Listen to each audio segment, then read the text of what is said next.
আচ্ছা, মেহেদী হাসান মিরাজ কি বিএনপি করে? নাকি ইমরুল কায়েসের সাথে ওই যে তার ব্যাডে শোরুমে উদ্বোধন করতে গিয়ে বা তার ব্যাডে শোরুমে সাথে সংযুক্ত থাকার কারণে মেহেদী হাসান মিরাজ বাদ হয়ে গেল? নাকি নগদের সাথে থাকার কারণে তামিমের সাথে অডিও কলের জন্য? কি আপনাদের মনে প্রশ্ন নয়?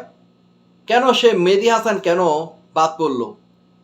ইতিমধ্যে কিন্তু আপনারা সকলেই জানেন।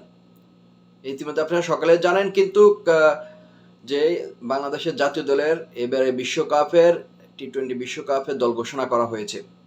সেখানে মেহেদী হাসান মিরাজ শেষ বাদ পড়েছে। কি সে বিএনপি করে?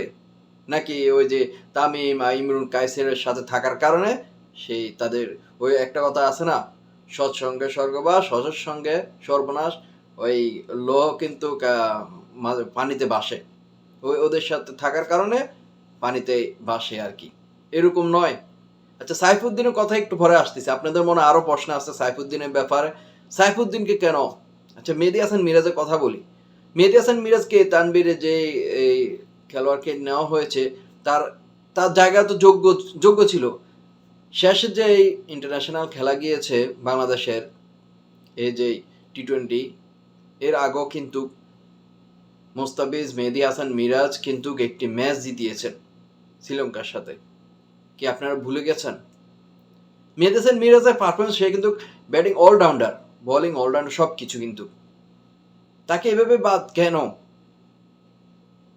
রাজনৈতিক শিকার? আমি এখানে প্রশ্নেই আসে না। আচ্ছা, সাইফুদ্দিনের ব্যাপারটা বলুন। সাইফুদ্দিনের কোন দিকে? এদিকে ওই যে এতদিন ভাবছে যে পাপন সাহেব হচ্ছে মেয়াদোত্তীর্ণ, যেগুলা আছে ওইগুলা খায়, সেবন করে খায়। এখন তো দেখতেছি প্রধান নির্বাচক যে লিফু না টিফু, সেও মনে হয় এখন মেয়াদোত্তীর্ণ ওইগুলা খায়।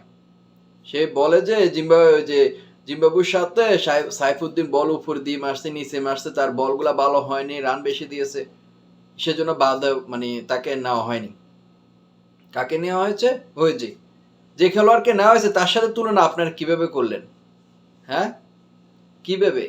সাইফুদ্দিনের যেমন ব্যাটিং তেমন তার বোলিং সবকিছুই তো পারফেক্ট। আপনি যদি ওই ধরনের বিবেচনা করেন তাহলে তো নাজমুল হাসান শান্ত ক্যাপ্টেন হওয়া যোগ্য নয়, তাকে তো দলে রাখার যোগ্য নয়। এবং কি লিটন দাসকে কিভাবে রাখলেন? তাকে তো দলে রাখার কোনো যোগ্যতাই নেই। তাদের দুজনকে বাদ দেওয়া দরকার। আরও নাজমুল হাসান শান্ত হয়তো, আমার মনে হচ্ছে নির্বাচকে কারো গোপন কোনো ভিডিও হয়তো নাজমুল হাসান শান্তর কাছে আছে, সেজন্য তাকে ক্যাপ্টেন দিয়ে দলে রাখা হয়েছে। লিটন দাসের কাছেও আছে। তা না হলে তাদেরকে দলে রাখা হয়েছে, ভালো ভালো যারা যোগ্য তাদেরকে বাদ দিয়ে দেওয়া হয়েছে। কি তাদের চোখে কি, আমি এটা বুঝলাম না।